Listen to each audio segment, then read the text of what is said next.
Mi nombre es Pablo Rota, soy contador público, me recibí de contador en 1977. Cómo llegué a las ciencias económicas fue bastante errático, en el sentido que me costó bastante la definición profesional. A ver, yo en algún momento quería ser ingeniero, sin embargo, por esta indefinición, finalmente hice un secundario en un plan especial que era bachillerato comercial. Daban los dos títulos secundarios, cosa que no era común en aquella época, era un modelo experimental. Pero mientras estaba en la secundaria, gracias a buenos profesores que tenía de contabilidad, y aparte el reflejo de mi padre, que era responsable administrativo en una empresa, mi hermana, que ya había comenzado a estudiar en la Facultad de Ciencias Económicas, me decidí por económicas, cambié de colegio secundario, dejé el plan de 6 años, me fui a uno de 5 años que me daban el título de perito mercantil y así entré a la facultad. Ya en la facultad tuve excelentes profesores y de distintas áreas, por ejemplo María Teresa Casparri, por ejemplo Benjamín García Holgado en historia.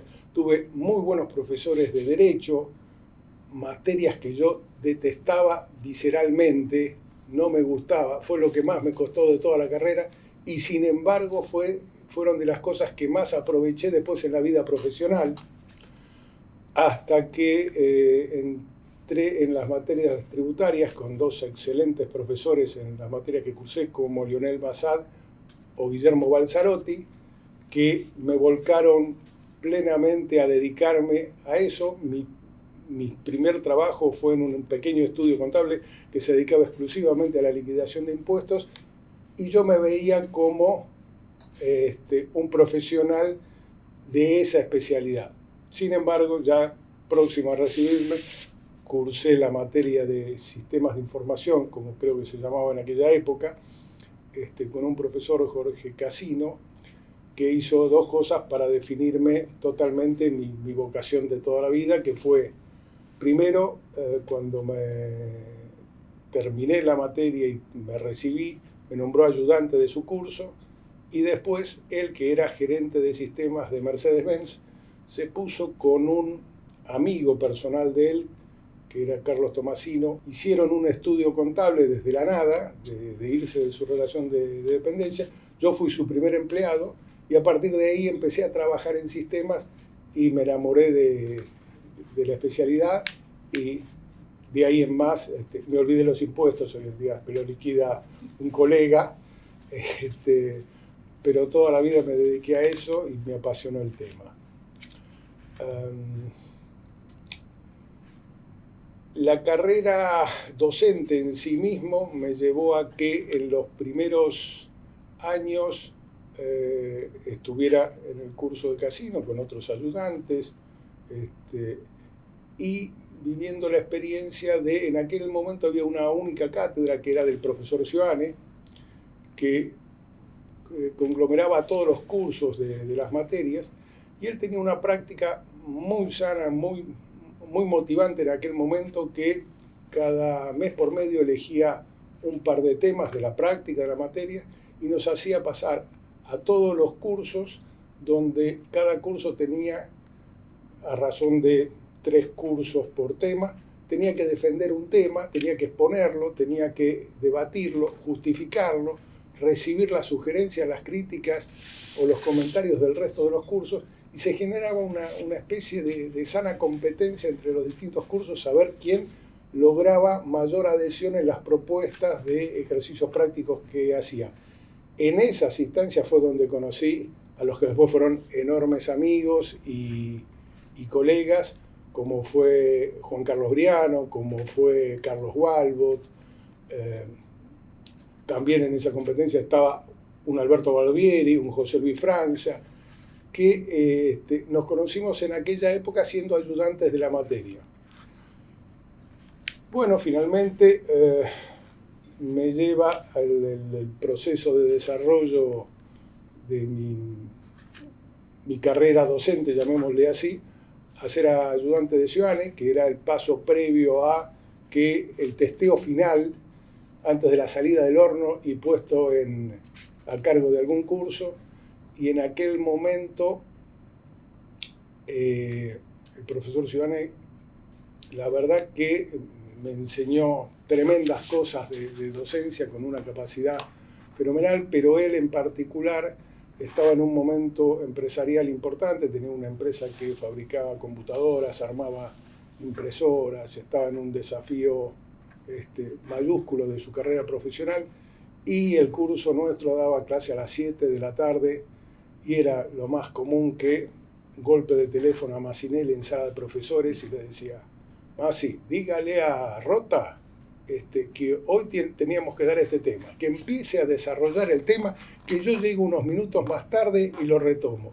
Bueno, fue todo un desafío porque quien conoce a Ciudadane en la docencia es un tipo muy impulsivo, muy revolucionario, con ideas muy tajantes, y fue verdaderamente desafiante empezar las clases de él para que después él las retome con un total respeto, pero dando vuelta el enfoque de una manera maravillosa. Para mí fue unas lecciones excelentes.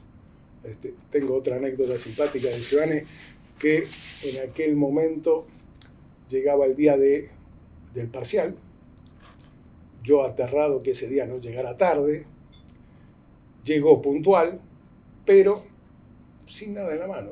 Y me dice: Rota, siempre me trató de usted, Rota, confírmeme lo siguiente, hoy teníamos parcial, ¿no es cierto? Sí, doctor, hoy teníamos parcial. ¿Y usted se cree que yo me olvidé de traer los temas? No, doctor, ¿cómo se va a olvidar usted de traer los temas? No se preocupe, vamos al aula. Le hace sacar un ojo a los alumnos y le dice a los alumnos del curso, digan: bueno, escríbanme las 10 preguntas que yo les debería estar tomando en este parcial. No se preocupen en responderlas, no importa la respuesta. Escriban las 10 preguntas más importantes. Y corrigió, aprobó, puso excelentes notas y unos cuantos aplausos en función de las preguntas. Y él me decía: Rota, no se preocupe, las respuestas es lo de menos. Quien sabe la materia se imagina lo que le tengo que preguntar y va a ponderar lo que va a tener que saber de la materia para aprobarla. Así que no se preocupe, contestando estas 10 preguntas que hagan los alumnos, los vamos a evaluar. Y dicho y hecho, la verdad que fueron experiencias magníficas. Bueno, para esa época también otro profesor de la cátedra tuvo un problema familiar e imprevistamente a mitad del cuatrimestre no pudo venir más a clase, y entonces es el momento en que Ciudadane me dice: bueno, Rota, vaya, no me deja mi curso, sigue ayudando en mi curso, pero vaya y póngase a dar clase a cargo de ese curso. Bueno, y así finalmente, y estamos hablando del año 1983, antes de la normalización, justo antes de la normalización, que me toca estar con el primer curso a cargo, y de ahí en más, bueno, fui cambiando de cátedras y demás, porque después se abrieron las cátedras, estuvo la cátedra de Martínez García, la de Rivas, hasta que en algún momento, bueno, para esa época también tuve una experiencia muy constructiva, que fue con la normalización, viene la apertura del ciclo básico común, donde en las materias del ciclo básico común cada facultad tenía que aportar docentes de las distintas especialidades que se cursaran, y me tocó compartir una materia que se llamaba computación del ciclo básico común con gente de ingeniería y exactas, y para mí fue muy constructivo esa experiencia interdisciplinaria con profesionales de otras carreras con enfoques completamente distintos al nuestro. Allí estuve un par de años hasta que finalmente, años después, hay un problema en la sede de San Isidro. En aquel momento los profesores que estaban a cargo se ponen de acuerdo, y como era bastante conflictivo el tema del manejo de las sedes, me mandan a las sedes y me dicen: bueno, vos vas a ser profesor asociado a cargo de una cátedra que se dedica exclusivamente a la sede, así que vos tenés independencia de criterio para fijar horarios, promociones de ayudantes y demás. Y bueno, y a partir de ese momento tuve una cátedra a cargo, en aquel momento como asociado, después años después concursé y fue titular. Y fue otra experiencia que a mí me forjó mucho, y de hecho es hasta el día de hoy, es que todos los cursos de nuestra materia que se dictan en sedes están a cargo de mi cátedra, porque adoré siempre el trabajo en sedes. En el CBC iban alumnos que podían ingresar a cualquier lado. Pero ahora estoy hablando de ya la materia de la carrera de acá. Cuando luego de la normalización se empiezan a abrir las sedes y se empiezan a mandar materias a las sedes, que se dictaban acá en Córdoba, se mandan a las sedes, y estaba esta materia, pero el profesor que iba a la sede de San Isidro tuvo problemas serios con alumnos, y también imprevistamente me tuve que hacer cargo del curso en San Isidro. Yo no vivía demasiado lejos, me convencieron por la cercanía, y sobre todo me convencieron porque dijeron, bueno, mira, para evitar más discusiones, vos te haces cargo de los criterios que quieras usar en la sede. La materia que da es sistema de información. Fue cambiando según los planes de estudio. En aquel momento se llamaba Sistema de Información y Procesamiento de Datos. En otro momento se llamaba Sistema de Información, en otro momento había otra materia distinta de procesamiento de datos, pero en aquel momento era Sistemas de Información y Procesamiento de Datos. Hoy en día la materia es Tecnología de la Información. Otra experiencia también que me forjó mucho es que para aquella época ya era coordinador de un posgrado que hacía y que dirigía el doctor Saroca, que también quien aprendí muchísimo, y el doctor Saroca en aquel momento recibe la solicitud de la Universidad Nacional de la Patagonia para ayudarlos en la formación de docentes en aquella universidad que no tenían docentes con el enfoque que nosotros le damos a la especialidad. Y me sugiere como docente, y estoy finalmente 6 años a cargo de una cátedra allá con el régimen de profesor viajero, que era ir cada 15 días durante un cuatrimestre, dar clases viernes y sábado, y el otro cuatrimestre que no se dictaba la materia, porque la materia se dictaba solo un cuatrimestre del año, tenía que ir a tomar exámenes. Eso me marca mucho porque, siendo una universidad de una escala infinitamente menor que la nuestra, la proximidad con los otros profesores, con las otras materias, incluso hasta con las otras carreras, era mayúscula. De hecho, en aquel momento que la computación se empezaba a usar para fines educativos, colaborábamos mucho con otros cursos, haciendo desarrollos con los alumnos, con un compromiso con la gestión administrativa y docente de la universidad, que fue magnífico. Después un poco esa experiencia se replicó años después. Yo esto lo tuve que dejar después de los 6 años, primero porque se había cumplido el objetivo, que era formar docentes locales, y aparte porque yo en ese momento ya estaba casado, mi esposa embarazada de mi primera hija, y yo dije, yo no voy a viajar teniendo que resolver a ver si mi esposa está haciendo trabajo de parto o no.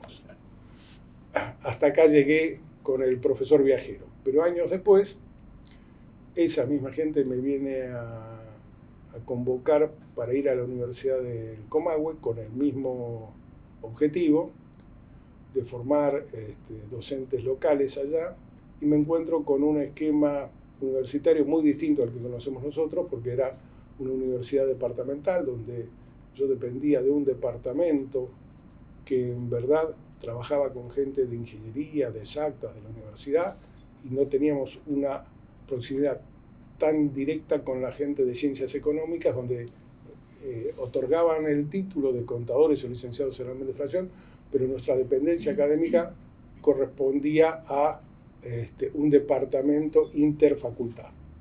Experiencia que yo no conocía y que me ayudó a comprender muchas cosas. Eh, bueno, mientras todo esto, por supuesto, avancé en el trabajo haciendo muchas actividades en el estudio de Casino Tomasino. En el Comahue estuve del 2001 al 2003. Estuve solamente esos 3 años en realidad, 3 años completos, 2001, 2002, 2003, porque ahí ya había docentes, pero que había docentes con cierta capacidad, pero que discutían mucho por el enfoque de la materia. Ahí, por ejemplo, también fue una linda experiencia académica, porque ellos venían de ver nuestra temática con una bibliografía completamente distinta, con un enfoque muy distinto al nuestro. Entonces había bastantes dudas entre la dirección académica de la carrera, a ver cuál era el camino a tomar, y un poco me usaron para laudar esa circunstancia, con lo cual estuve acotadamente esos 3 años y no mucho más. Respecto a lo laboral, toda mi vida laboral de alguna manera estuvo vinculada también con la facultad, porque no solo en Casino Tomasino, donde estuve aproximadamente 6 años trabajando, después de eso me fui a un grupo empresario privado muy grande que tenía bancos, aseguradoras, petroquímicas. Me tocó ser responsable del área de sistemas en ese conglomerado, pero después me llamó otro docente de la facultad, que era Norberto Torrera, que estaba al frente de Bairesco en aquel momento, que junto con Proceda eran las empresas más significativas del rubro, y me encomendó integrar un equipo muy reducido de consultores para los clientes de Bairesco. Y ahí de vuelta interactuó con otros docentes de nuestra facultad, y fue muy desafiante, compañías de seguro, los primeros desarrollos en tarjetas de créditos. Yo realmente estuve y estaba y estoy enamorado de la profesión. Me encanta el rol y el enfoque que se le da en ciencias económicas a nuestra carrera. Después, en lo profesional, terminé yendo a este grupo empresario donde tuve un desencuentro con mi jefe inmediato, me enojé, me fui en realidad, me tomé un viaje de un mes fuera del país, porque había sido muy conflictivo para mí toda esa situación, y cuando volví me encontré con la sorpresa que en la facultad docentes amigos se habían enterado de esa situación y ya me estaban esperando para que me integrara a los equipos que trabajaban en los grupos de asistencia técnica de la facultad. Entonces estuve en una cantidad de desarrollos hechos por la facultad para distintas empresas y organismos públicos, Lotería Nacional, la Junta Nacional de Granos, la Caja de Ahorro, el INTA, bueno, una innumerable cantidad, el Ministerio de Educación, una cantidad de organismos públicos, algunas empresas privadas, y yo a la vez me dedicaba a la profesión liberal. Con lo cual estuve ejerciendo esa profesión hasta que finalmente me dediqué exclusivamente a los clientes particulares. 2006 me convocan para integrar el claustro de docentes como consejero suplente en aquel momento, de la mano de Martínez García, que se estaba un poco retirando ya de esa época de la función en el consejo directivo. Me tocó de alguna manera tomar la posta representando a la gente de sistemas en el consejo directivo, y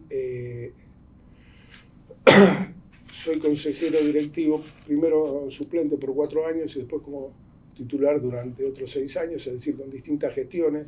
Eso me hizo aprender un montón de el funcionamiento interno de la facultad. En aquella época hubo alguien que me dijo algo que realmente me impresionó y lo suscribo bastante, que acá en la facultad es como si hubiera dos facultades distintas. Uno, la que me decía esta persona que yo conocía a la perfección, que eran los cursos, las clases, los horarios, salas de profesores, discutir parciales, evaluaciones, reuniones de cátedra. Y otra distinta que era la gestión. Las dos partes de la facultad eran interdependientes entre sí, una dependía de la otra, pero a veces se olvidaban de esa dependencia y caminaban por caminos independientes. Bueno, esto me ayudó a ver una facultad desde otro punto de vista completamente distinto, que es la de la gestión. Me hizo valorizar enormemente la tarea de los no docentes de nuestra facultad. Ahí comprendí todo el esfuerzo que se hace para que los docentes podamos estar frente al aula. Estuve por las comisiones del Consejo Directivo de Enseñanza, de Asistencia Técnica, de Hacienda, de Extensión. En realidad estuve por todas, creo que excepto por la de Biblioteca. Siempre fui consejero por claustro docente.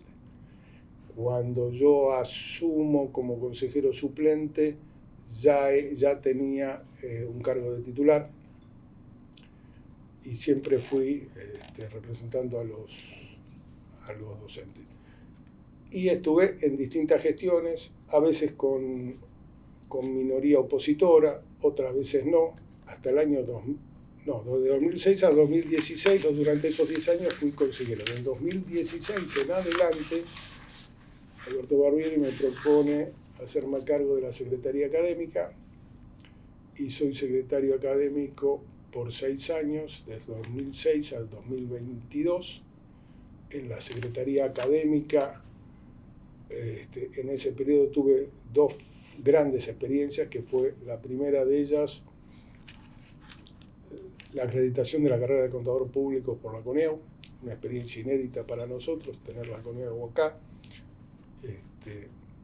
con un trabajo que quiero reconocer primero de todas las secretarías de la facultad que trabajaron intensivamente y mancomunadamente en el objetivo de presentar informes sólidos, consistentes a la CONEAU.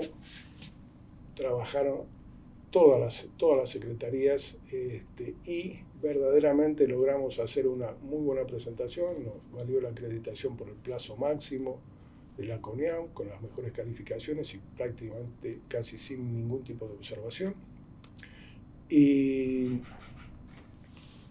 la otra cosa que marcó mucho, obviamente, la gestión en la Secretaría Académica fue la pandemia.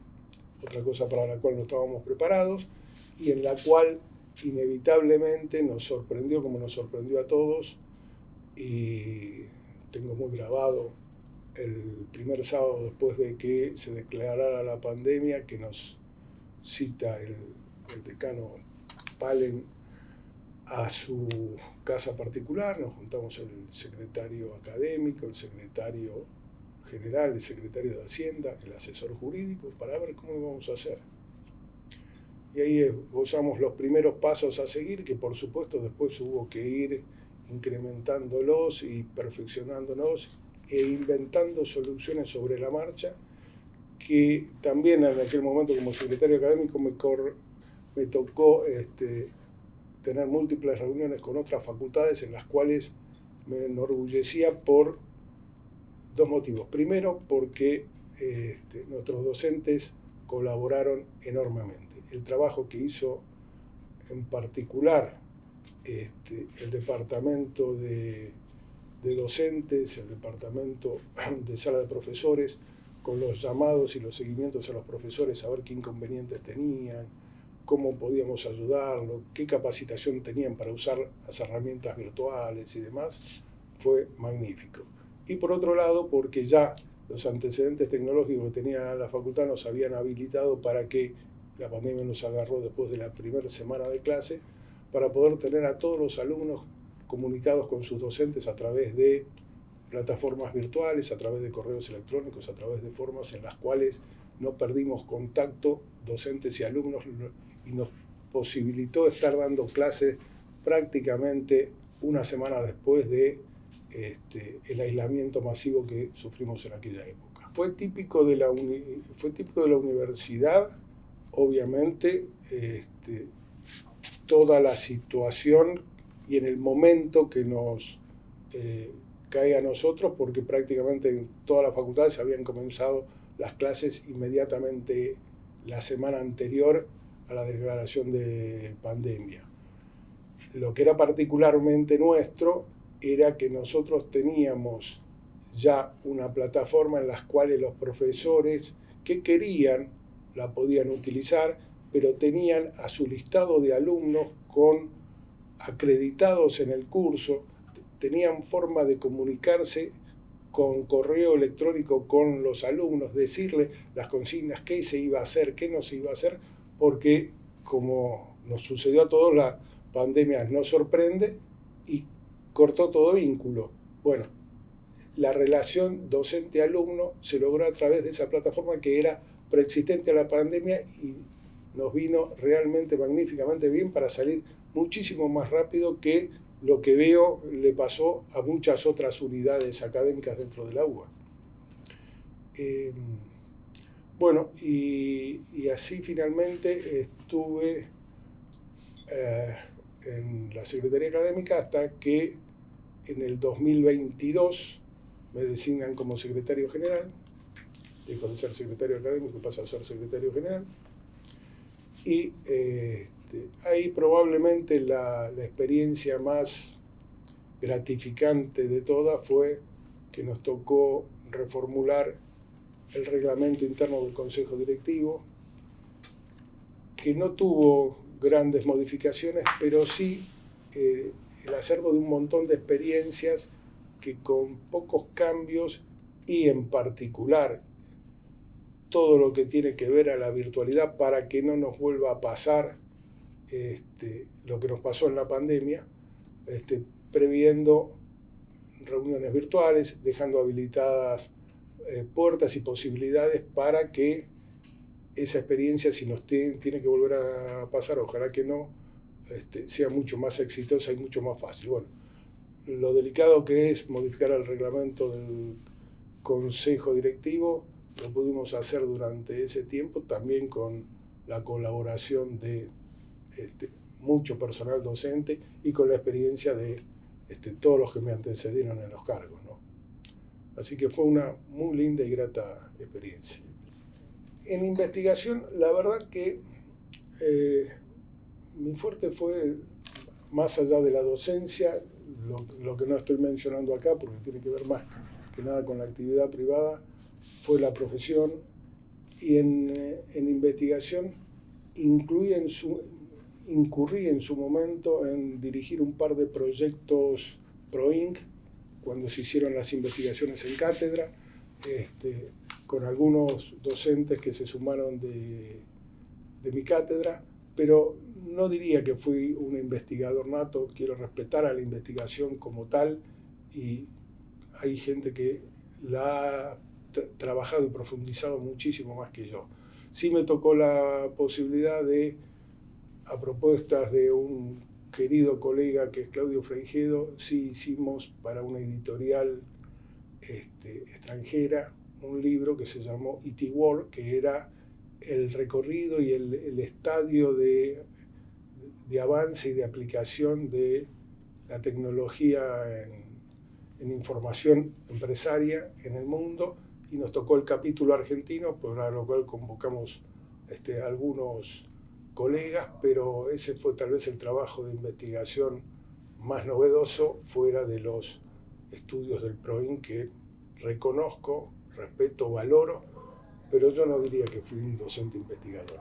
El tema PROIN abordaba básicamente lo que nosotros encaramos era el avance en aquel momento de la tecnología en el procesamiento en la nube, que era en ese momento casi una novedad, y la asimilación de la gestión en términos de resultados vinculados con el uso de Internet en en medios no tradicionales. O sea, los lugares donde estaba en aquel momento incursionando la tecnología que antes no lo había hecho en los años inmediatos anteriores. Esos fueron básicamente los dos temas centrales de los estudios PROIN que hicimos en aquella oportunidad. Algunos se sumaron con mucho más entusiasmo que otros. Afortunadamente, por desgracia para la investigación, normalmente las oportunidades laborales que tienen nuestros docentes son muchas fuera de la facultad. Y en verdad la docencia la hacen de una manera vocacional, no es una fuente de ingreso significativa para nuestros docentes que tienen sus oportunidades laborales en el ámbito privado básicamente, y que por lo tanto los que son llamados a investigación y se entusiasman con el tema lo toman. Los otros obviamente priorizan otras cuestiones que los hacen apartarse de la investigación.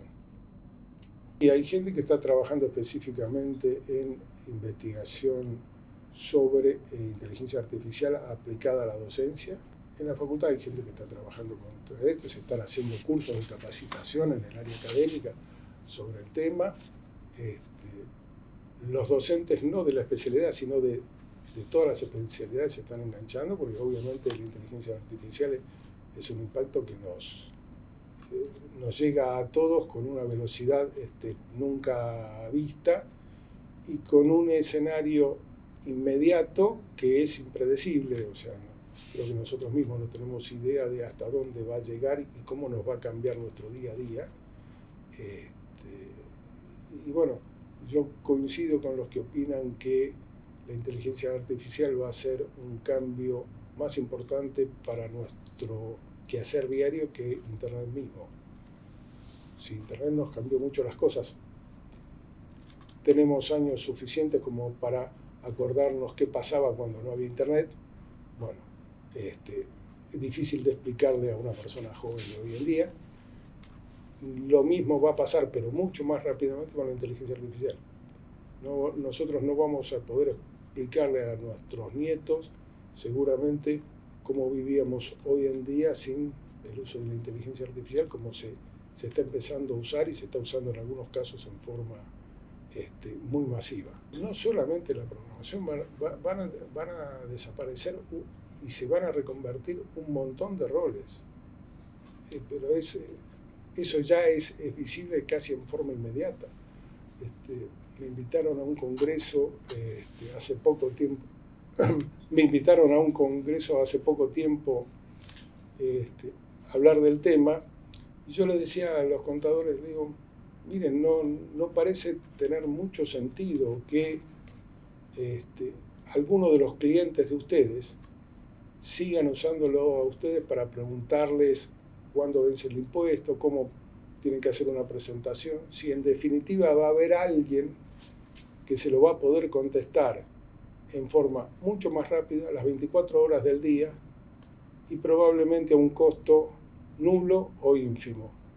Entonces, el rol profesional tiene que adaptarse a esa realidad, tomar esas herramientas y cuestionarse cómo va a ser su vida en forma inmediata, porque los avances son mucho más rápidos que la capacitación. Entonces, tenemos que prepararnos para esto. ¿Sí? Seguramente va a cambiar no solo la programación, muchas otras cosas más. La creación de la carrera de sistemas irrumpió en un momento donde, los computadores científicos, en aquel momento era la carrera por excelencia de exactas, cosa que no sucede hoy en día, pero era la carrera que existía en ese momento. Yo creo que nos miraban con cierto desdén porque ellos se preocupaban por otras cosas. Nosotros estábamos en un nivel de superficialidad con respecto a lo que ellos hacían importante. Ellos en aquel momento su objetivo era desarrollar sistemas operativos para computadores, lenguajes de programación, en el CBC y no solo en el CBC, como decía en la Universidad de Patagonia. me tocó compartir muchas reuniones y muchas charlas con gente de exactas y de ingeniería. Y ellos tenían esa mirada. Más próximos eran la gente de ingeniería, pero para ellos nosotros nos aproximamos mucho a lo que hoy en día es la ingeniería industrial. Y como ellos estaban en la ciencia más dura y más en la tecnología dura, lo que hacíamos nosotros, que era preocuparnos por la gestión de las empresas, no les afectaba tanto. Nos miraban más con, casi yo diría, con candidez respecto a lo que hacíamos, porque para ellos lo fuerte era la tecnología de base, cosa que nosotros no desarrollábamos. Hacíamos investigación aplicativa. No buscábamos generar ni nuevos computadores ni nuevos sistemas operativos.